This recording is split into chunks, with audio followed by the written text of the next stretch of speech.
Monde numérique. Le débrief transatlantique. Salut Bruno Guglielminetti.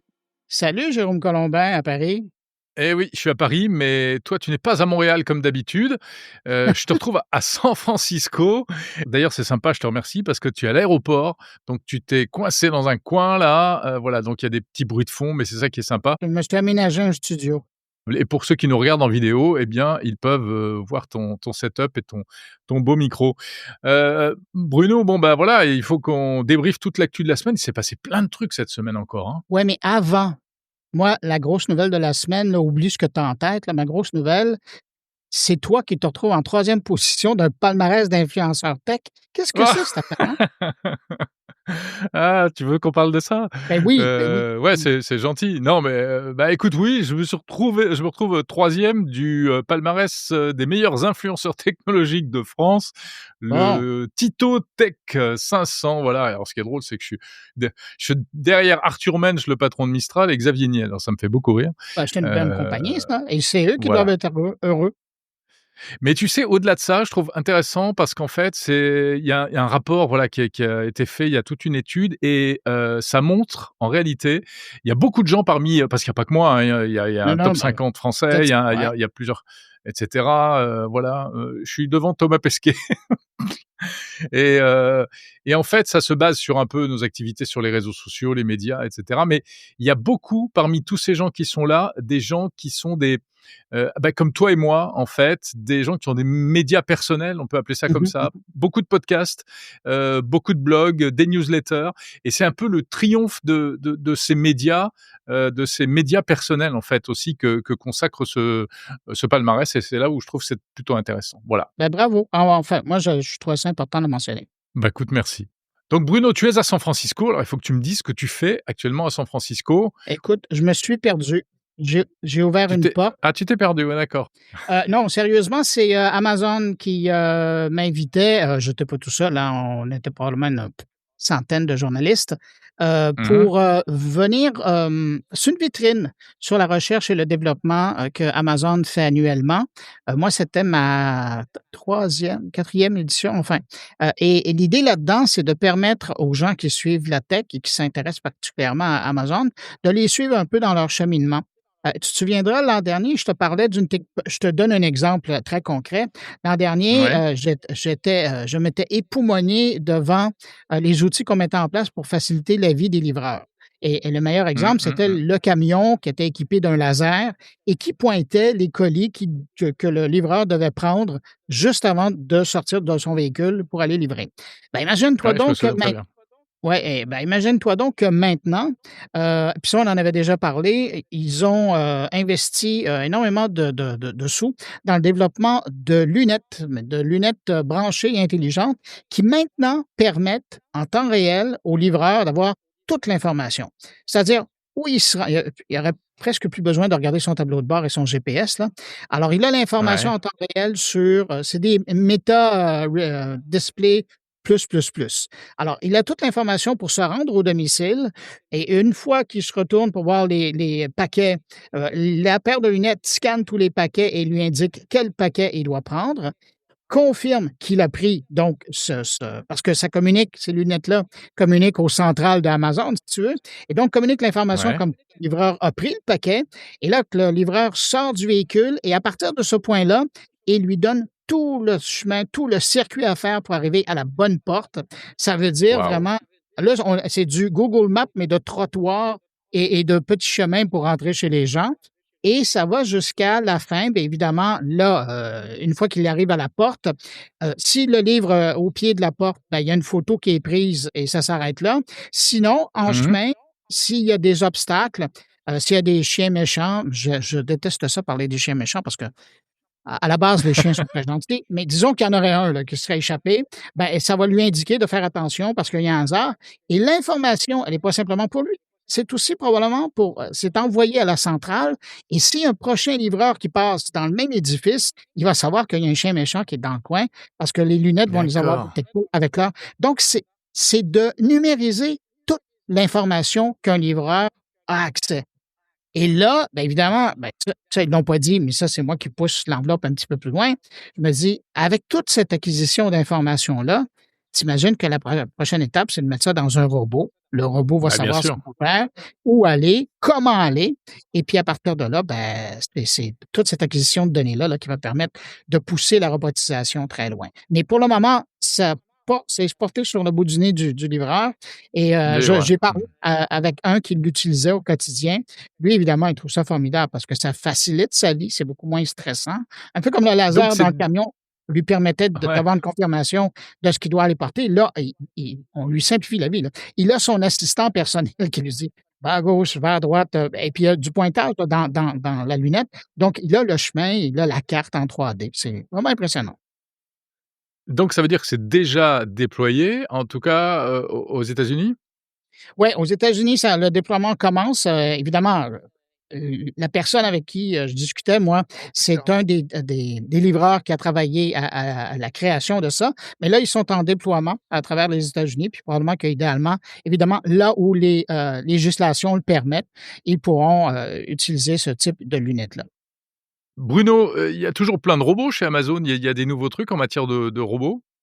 Oui, écoute, il y a 2 choses, dans le monde de la robotique qui est intéressante. D'une part, il y a l'aboutissement, je pense j'ai un problème avec son nom parce que j'arrive jamais à le retenir. Je pense que c'est Vulcain ou quelque chose comme ça et là, lui, c'est Oui, je vraiment crois que c'est ça. ouais, un bras robotisé et là, il arrive à faire le travail de ce que 5 robots différents faisaient. Il a une dextérité d'ailleurs, c'est un bonhomme de la NASA qui maintenant travaille chez Amazon, qui, travaille là-dessus. C'est lui qui a bâti, évidemment pas tout seul avec son équipe, les petits rovers qui se promenaient sur Mars, là. Il fait partie de ces gens-là qui ont travaillé là-dessus et donc là, maintenant, il est chez Amazon pour développer la nouvelle génération de robots et c'est un bras robotisé qui, à la fois, a une dextérité, mais aussi des ventouses et donc il peut attraper Ouais. tous les paquets, parce qu'il faut savoir, hein, dans le passé, les lignes, de distribution étaient faites en sorte que les petits paquets passaient d'un côté, les enveloppes passaient de l'autre, les immenses paquets passaient sur une autre ligne de montage, parce que tout n'était pas adapté. Mais là, maintenant, avec ce bras-là qui est capable de tout prendre en main, et de traiter, ben là, évidemment, on vient de régler le problème. Tout passe sur le même fil et c'est le robot qui s'adapte comme un humain s'adapterait en fonction du paquet. Et ça va faire gagner évidemment du temps et de l'argent chez Amazon. Évidemment, il y a une fortune qui a été investie pour le développement de ça, mais c'est une bonne nouvelle pour eux. Et puis sinon, ils ont aussi présenté BlueJay, qui est un système de gestion d'informations. Si je résume ça, là, quand on visite ce genre de centre-là d'Amazon, mais de d'autres grandes entreprises de manufacture, il y a toujours une bonne dizaine, quand on arrive dans des postes de monitorage, il y a toujours une bonne dizaine d'écrans. Et là, les gens arrivent à savoir tout ce que les machines font. Ben, avec leur système embarqué de BlueJay, il n'y a qu'un seul écran. Et c'est une IA qui compile toute l'information pour en temps réel donner l'information que le responsable, le superviseur de ce coin-là doit avoir. Et ça, je me souviens, moi, ça m'impressionnait toujours de voir 8, 9, 10 écrans, puis je me disais, mais comment il arrive à se retrouver là-dedans? Et là, maintenant, ben, c'est l'IA qui fait le tri, puis à tel moment, elle sait que le superviseur a besoin de telle information, elle lui amène ça. Alors, c'est un super écran intelligent qui est basé, évidemment, en arrière sur un système, ça s'appelle BlueJay. En tout cas, ça montre, le dynamisme toujours d'Amazon en matière de robotique et ce qui est amusant, c'est que c'est une entreprise qui, développe pour une grande part toutes ces innovations elle-même. Bon, elle se fait aider d'autres compagnies, mais elle les développe, en grande partie elle-même et pour elle-même, pour ses propres besoins. Ouais. Donc c'est ça aussi qui fait la particularité. Ils ne cachent pas leur intention de robotiser tout ce qui est robotisable dans leur métier et d'ailleurs Bruno, il y a eu, cette info qui a fuité, qui a fait pas mal de bruit ces derniers jours, des documents internes d'Amazon expliqueraient qu'en fait qui révèlent que, ils ont carrément, l'ambition de remplacer plus de 600 000 emplois humains aux États-Unis d'ici à 2033, de les remplacer par des robots. Mais en fait, est-ce qu'il s'agit vraiment de remplacement d'emplois humains comme, ça a été dit par certains médias? Justement, et là, tu fais référence à l'histoire que le New York Times a sortie, imagine, juste avant ces Ouais. journées-là. Et là, eux, ils voient arriver une centaine de journalistes qui n'ont qu'une question. C'est quoi votre Eh oui. réaction par rapport à ce papier-là? Évidemment, ils ont abordé le sujet très rapidement pour tout simplement dire, écoutez, ce document-là existe, mais il provient d'une équipe, d'une petite équipe qui fait de la réflexion, à qui on n'avait pas demandé un avis sur la chose. Et donc, Ah ouais. ça, ça fait partie des documents qui circulent, mais c'est pas une décision, c'est pas un but, ça fait partie des réflexions Ouais. de gens qui travaillent dans l'entreprise. Ils trouvent ça malheureux que ça soit Ah, sorti comme ça, mais reste que, ils et je reviens à ce fameux ingénieur là, de la NASA qui est passé chez Amazon. Il est très habile parce qu'à la fin, c'est le premier qui a fait allusion à cette histoire-là qui était sortie dans le New York Times. Et il a dit, vous savez, ce que vous devez garder de ce qu'on vous dit aujourd'hui, c'est pas qu'on invente des robots pour remplacer des humains. C'est qu'on invente et on développe des robots pour travailler avec les humains. J'ai trouvé ça ouais. très habile de sa part. Et c'est Oui. ça. Mais maintenant, à quel niveau? Parce qu'on s'entend, comme là, ils ont annoncé qu'ils avaient besoin de 250 000 paires de bras, pour le temps des Mmh. fêtes. Mais on s'entend, c'est saisonnier. Quand Noël va avoir passé, ces gens-là vont être remerciés. C'est de bonne guerre, c'est l'industrie qui veut ça. Mais, Mmh. avec l'arrivée, comme tu le disais, là, l'arrivée importante de la robotique et des robots, c'est sûr qu'il va y avoir des jobs qui vont disparaître. Pas toujours les jobs les plus glorieuses, mais, c'est sûr qu'il y a des gens qui vont perdre leur travail. Bien sûr, qui vont le perdre ou qui ne vont pas le trouver, parce que c'est souvent Ouais. aussi des emplois qui n'existent pas encore. Voilà, pour dans le cadre d'extension, effectivement, des robots, éviteront de faire certains recrutements. Mais comme tu le dis très justement, c'est souvent les emplois les plus pénibles et cette philosophie de robotisation, l'un des objectifs, bien sûr que l'objectif principal, c'est la productivité, et cetera, mais l'un des objectifs, c'est aussi quand même de réduire la pénibilité, d'améliorer la sécurité aussi, parce que sur les chaînes comme ça, il peut y avoir des accidents et plus on robotise et moins on risque des dommages, aux humains. Bon, Exactement. bah, super, merci Bruno pour ce débrief des annonces, et des présentations Amazon à San Francisco. Mais il y a plein d'autres choses dans l'actualité, cette semaine et il ne t'aura pas échappé qu'OpenAI a encore fait des siennes. Et c'était à quelques rues de où on était, hein. C'est l'avantage quand on est dans le Silicon Valley, c'est d'être à côté de tous ces gens-là. Et justement, OpenAI qui a annoncé cette semaine, grosse présentation. Ils arrivent sur le marché des furteurs, des navigateurs et donc ils ont lancé Atlas. Tu as eu l'occasion de l'utiliser. Je pense que tu as même commencé à lui donner, des tâches, à réaliser pour toi? Oui, bah, bien sûr, moi je l'ai téléchargé, je l'ai installé. Alors il y a une double, chose qui est intéressante, c'est que un, c'est donc un navigateur, sur le qui est basé sur ChatGPT. Donc en fait, quand on pose une question, au lieu de la poser à Google comme d'habitude, on la pose à ChatGPT. Ça change un peu la recherche, c'est une intégration encore plus forte de ChatGPT et il y a aussi le fameux mode agent qui permet de demander à ChatGPT de faire des choses à notre place et oui, moi, par exemple, j'ai testé le système en lui demandant d'aller faire des courses sur mon site, marchand préféré. Je lui ai demandé d'aller, faire ma petite liste de courses, hebdomadaire, et cetera. Alors il s'en est très bien sorti. Ah oui? Étonnamment, OK. oui. Alors au départ, ça pose quand même des interrogations par rapport notamment à la sécurité, mais c'est assez bien fait. Il me demande s'il veut que je lui donne véritablement, tous mes codes, mes mots de passe pour me connecter sur le site sur le site marchand ou bien s'il préfère, rester que je si je préfère qu'il reste déconnecté et que moi-même, manuellement, je tape les codes. Alors comme je suis encore un peu frileux, bah, je découvre. Pour l'instant, j'ai demandé, j'ai pris, Je vais l'option le faire moi-même. qui de prudence. Voilà, je vais le faire moi-même. Mais après, ça a très bien marché. Voilà, il m'a choisi les produits que j'avais demandés, et cetera et puis je suis intervenu manuellement aussi pour faire d'autres recherches et à la fin, on a validé la commande ensemble, gentiment, main dans la main et ça a super bien marché et et tout ça pour dire que alors je sais pas ce que tu en penses et tu vas me donner ton avis, mais je pense que là, on franchit un cap parce que d'abord, on pensait que la bataille des navigateurs, elle était un peu terminée, hein, avec Chrome et cetera, que Chrome avait gagné la bagarre. Bah, finalement, c'est quand même un sacré coup pour, Chrome, c'est-à-dire pour Google et deuxièmement, avec ça, ChatGPT marque des points supplémentaires pour rentrer dans la vie des gens, et ça va devenir, véritablement l'un des carrefours absolument indispensables pour des millions d'utilisateurs dans le monde. Mais Ouais ne et il se t'étouffe pas cache pour pas, hein. autant, mon cher Bruno. Non, bah, non, mais je suis bouleversé et ça s'entend. Mais, non, c'est ça, mais ils sont en train de rentrer puis ils se cachent pas. Ils sont en train de rentrer dans le domaine, dans le territoire de Chrome. Et Ouais, d'ailleurs, c'est un peu, c'est important de le mentionner pour les gens qui nous écoutent. Pour le moment, c'est disponible uniquement sur macOS. Cherchez pas ouais, tout Windows, à cherchez fait. pas en application, c'est pas disponible.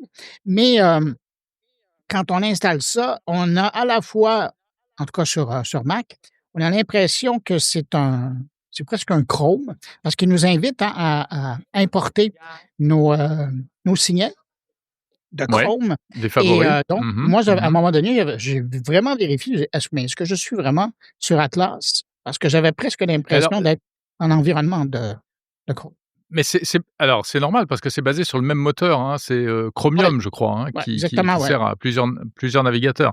Donc c'est un peu logique. C'est pas Chrome de Google, mais, il y a des racines communes, on Mais va dire. c'est assez près. Disons que l'environnement ressemble Ouais, et après, mais évidemment, la magie, c'est d'avoir directement dans l'outil accès à ChatGPT et toutes ses possibilités. Alors c'est c'est un intéressant, mais maintenant, c'est de voir, combien de gens vont, en tout cas dans l'univers Mac pour le moment, combien de gens vont ouais, installer ça ou combien de gens vont continuer à utiliser l'extension de ChatGPT dans Chrome. Je ouais. c'est à voir. On verra S avec l'usage. s Sans compter que ça pose quand même, des questions par rapport à la sécurité. J'en parle d'ailleurs moi au début de l'épisode de l'hebdo cette semaine en actu, et en épisode séparé parce que c'est un vrai sujet, hein, la question de la Ben oui, tout à sécurité. fait. Même Ouais. si ils s'en sont préoccupés, ils le savent, ils essayent de mettre, beaucoup de sécurité, mais en fait, on avait déjà détecté des problèmes, sur ces navigateurs à base d'intelligence artificielle, sur celui de Perplexity. C'est Comet, c'est ça, hein? Oui. Et il y avait Oui, ben, il y a déjà tous eu les risques des par rapport problèmes. à l'infection ou en tout cas les attaques par, les requêtes, là, par les prompts. Non, Ouais, exactement. c'est une Mais nouvelle tu es porte d'accord qu'on avec moi ouvre. que exactement, voilà, c'est une nouvelle porte qu'on ouvre, c'est vraiment un virage, hein, en matière de consultation, d'accès au contenu et voilà, de Ah ouais, traitement de l'information pour, heu, pour parler, de choses plus largement. Je cherchais mes mots. c'est l'émotion, encore l'émotion. Eh ouais, j'ai encore l'émotion. Bon, sinon, c'est quoi cette histoire de d'iPhone Air là, dont tu me parlais tout à l'heure? Je trouve ça bien qu'on reste dans l'émotion comme ça, parce que moi, ça fait, je vais faire une confidence, aux auditeurs puis aux gens qui nous regardent. Ça fait quoi, 2 semaines que tu t'époumones, aux vertus, du, iPhone Air et tu nous dis, à moi, François Sorel, comment c'est merveilleux, comment ça a changé ta vie, comment finalement, Oh, ça puis une nouvelle vie, c'est pareil. Et puis là, qu'est-ce qu'on apprend? Ben, non. que finalement, mis à part toi, il y a pas grand monde qui trouve ça intéressant.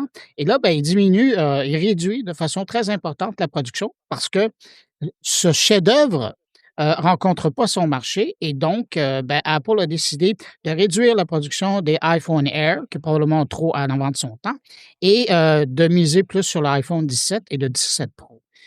Mais cela étant dit, moi, j'ai eu Ouais. tellement une bonne pensée pour toi en disant: «Mais qu'est-ce que Jérôme va faire?» Tu sais, a avec un appareil, un mal-aimé comme ce qu'il utilise, Écoute, alors d'abord, tu dis n'importe quoi. Quand merci. je je je ne suis pas, je t'ai pas dit que c'était la 7e merveille du monde. Simplement, c'est vrai que, je l'utilise depuis 15 jours et j'ai maintenant un certain avis là-dessus et en fait, je vais reprendre l'histoire depuis le début. Pourquoi j'ai voulu, Merci. pourquoi j'ai voulu cette année, on va dire, prendre l'iPhone Air plutôt que, l'iPhone 17 Pro Max, qui est le top du top des iPhones? Ou le Eh Pixel bien parce que 17. en ou le Pixel oui, enfin non, le Pixel n'est pas un iPhone, hein, je te signale.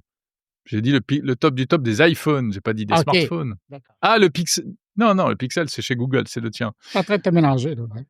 Non, mais Ouais. moi j'ai été séduit par cet appareil quand je l'ai pris en main parce que j'ai vraiment, été, estomaqué par ce nouveau design. Donc il est hyper fin, il est un peu plus petit et donc il tient très bien en main et j'avais envie d'un changement. J'avais pas envie de, voilà, toujours avoir, certes le top du top technologique, mais avec quelque chose qui ressemble de plus en plus à une brique, qui est lourd, qui ne raconte aucune nouvelle histoire, alors que l'iPhone Air raconte une nouvelle histoire, en fait, dans la grande histoire des iPhones. C'est vraiment un truc nouveau, donc j'avais, vraiment envie, d'essayer. Et je ne regrette pas parce qu'au quotidien, écoute, malgré ces caractéristiques, certes, qui sont un peu en retrait par rapport à celles du Pro et même du Pro Max et encore plus du Pro Max, eh bien franchement, il a pas à rougir, ce téléphone et on est avec quelque chose qui est absolument, parfait ou en tout cas optimum. Je vais te dire pour détailler un peu, l'écran, il est il est un peu plus grand que l'iPhone, 17, mais il est un peu plus petit que l'iPhone 17 Pro Max, mais il est d'une qualité excellente, une luminosité excellente, on n'a rien perdu. La puissance, c'est le même processeur A19 Pro que l'iPhone 17 Pro Max et il est tout à fait satisfaisant. L'audio, alors on a beaucoup dit: «Oui, mais il y a plus qu'un haut-parleur en haut, il y a plus de haut-parleur en bas», donc quand on peut pas regarder des vidéos ou écouter de la musique en stéréo, comme on peut le faire éventuellement en mettant son téléphone, à l'horizontale. Moi, franchement, je faisais jamais ça ou très, très rarement et quand je veux Je écouter, comprends. de la musique ou regarder un film, bah, je mets des écouteurs, voilà. La photo est un peu en retrait, c'est vrai, il y Parce a que pas de là-dessus mode que je veux macro, t'entendre. Ouais. ouais, alors il y a pas de mode macro, il y a pas de zoom, enfin si, il y a un zoom jusqu'à zoom 2x alors qu'avec, les autres, on monte beaucoup plus haut. Il y a pas de plan large, ça c'est un petit peu dommage, mais malgré ça, moi ça comble, 100 de mes besoins. Pour la vidéo, maintenant j'utilise une caméra à part qui est la DJI Osmo Pocket et donc j'ai plus vraiment besoin de l'iPhone pour faire des vidéos et je suis pas un photographe professionnel. Donc tous les raffinements qui existaient sur, l'iPhone Pro, je les utilise pas et en plus, ce ne sont pas des raffinements qui magnifient l'image. Le capteur est suffisamment grand pour, donner un rendu de photo qui est excellent, qui est extraordinaire, qui est meilleur que l'iPhone 16, et cetera. Et puis l'autre point faible qui a été pointé, c'est la batterie. Oui, parce que, eh bien, forcément, elle est beaucoup plus fine, donc elle est inférieure aux autres iPhones, mais franchement, à l'usage, elle tient une journée correctement, hein, quand dans une utilisation standard. Ça veut rien dire une Si utilisation standard, tu la laisses sur mais le chargeur, elle tient une bonne journée. non, non, pas du tout, pas du tout. Pour faire des choses comme ça un peu basiques, Ouais. elle tient largement la journée. Moi, je me suis retrouvé, j'avais encore 20 ou 30 au moment où je me couchais. C'est évidemment, ça va beaucoup plus vite si tu fais, de la captation vidéo, si tu regardes beaucoup de Mmh mh. vidéos, si tu fais de la navigation GPS, là, tu vas pomper beaucoup plus. Entre parenthèses, il y a la batterie d'appoint qui est vendue à part. Moi, je Ouais. ne l'ai pas achetée, mais elle augmente, considérablement la batterie de l'iPhone Air, hein, Apple parle de 65 et au total, si tu fais le compte, eh ben, elle est plus c'est la base ça te fait avec la batterie, l'iPhone qui a la meilleure autonomie actuellement sur le marché. C'est 20 de plus que l'iPhone 16 et c'est plus, que tous les autres iPhones, en fait. Mais ça Bref, demeure moi, quand ça me même une convient, batterie externe. oui, ça demeure une batterie externe, mais tu as vu qu'ils ont soigné le design et Ouais. en fait, voilà, elle n'a pas le c'est pas comme si tu mets une batterie externe sur un iPhone, 17 Pro Max aujourd'hui, Oh ouais. où là, c'est plus une brique que tu as, je sais C'est une pas, maison. c'est un parpaing. C'est un parpaing que tu as entre les mains. Donc voilà. Alors, je ne dis pas que c'est la septième merveille du monde, pas du tout. En plus, je pense qu'en fait, il faut pas vraiment s'habituer à cette super finesse parce qu'en fait, c'est quoi cet iPhone Air? C'est un peu une démonstration technologique, une espèce de test pour voir s'ils peuvent faire des trucs hyper fins et je pense, ça préfigure l'iPhone pliant, et peut-être que Ouais. l'iPhone pliant, ce sera 2 iPhone Air côte à côte, donc on perdra cette finesse en quelque sorte. Tu vois ce que je veux dire? Mais tu sais Donc je que ne comprends pas pourquoi. Oui, pardon? non, j'allais dire, c'est un segment de marché qui avait été, ouvert ou entrouvert par les gens de Samsung et en faisant un peu de recherche, je me rendais compte que cet appareil-là chez Samsung existe, mais c'est pas vraiment le meilleur vendeur. Alors, la question que je Non, me non. posais et que je voulais te poser, c'est que justement, est-ce que ça, c'est pas un produit niché et à terme, ben, ça sera la version qui aura existé pour justement nous amener Ouais, ailleurs? peut-être. Exactement. Peut-être qu'il y en aura qu'un, d'iPhone Air et est-ce que c'est un Le produit tien. niché comme tu le dis? Tu veux dire quoi? Que c'est un produit, que seuls, apprécient certaines personnes? Eh ben, écoute, je prends, c'est un produit pour l'élite. Bon, n'importe quoi. On n'est pas toujours obligé d'avoir le truc que tout le monde a envie Eh que oui. tout le monde a envie d'avoir. Voilà. Bon, mais c'est surtout que c'est nouveau et ça change un peu la Non, donne puis et c'est c'est ça le que genre de truc je qui peut trouvais sympa. intéresser, genre les personnes qui se retrouvent, je sais pas moi, dans le top 3 des influenceurs tech français. Tu sais, je suis sûr Voilà, que Niel a exactement. probablement son iPhone Air aussi, tu sais. Ouais, Tout à fait. faudrait vérifier. Bon, tiens, je fais d'ailleurs et je me fais une pub au passage. Si vous allez sur mon site mondenumérique.info, je propose un test, enfin un test, un article écrit, où je détaille un peu tout ça, toutes mes impressions, sur l'iPhone Air. Merci. Bruno, de quoi parles-tu dans, ton carnet cette semaine? Écoute, tu ne seras pas surpris si je te dis que je parle un peu de ce que j'ai vu Amazon, mais vraiment un peu, là, je passe pas toute l'émission là-dessus.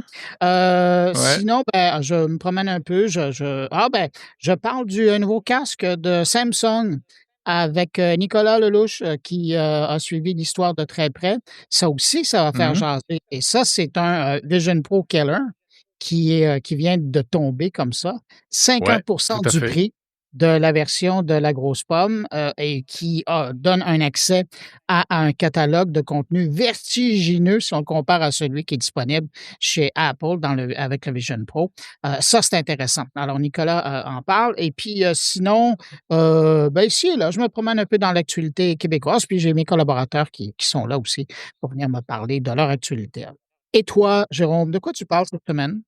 Alors cette semaine, moi, je reviens sur la panne, AWS du début de la semaine, qui a mis par terre, tout un paquet de services, en tout cas chez nous en Europe. Je crois que ça a Ah, mais été les États-Unis ont été moins impactés ou pas du tout Ben oui, même? mais c'était question de temps hein, parce que la journée était déjà entamée, nous, c'était en pleine nuit. Mais ce qui est Ah intéressant, voilà, si tu c'est me ça. permets de m'introduire dans ton sujet, c'était que Mmh. chaque fois que ça arrive pas souvent, mais chaque fois que ça arrive, c'est tellement intéressant parce que ça nous permet de savoir qui est chez AWS ou une Ouais, autre entreprise. Et là, exactement. ils ont l'air fous dans certains cas. Mais ça montre, avec cette panne-là qui est arrivée, qui a duré quand même 4 heures, l'importance de AWS sur le marché et tous les clients importants qu'ils ont.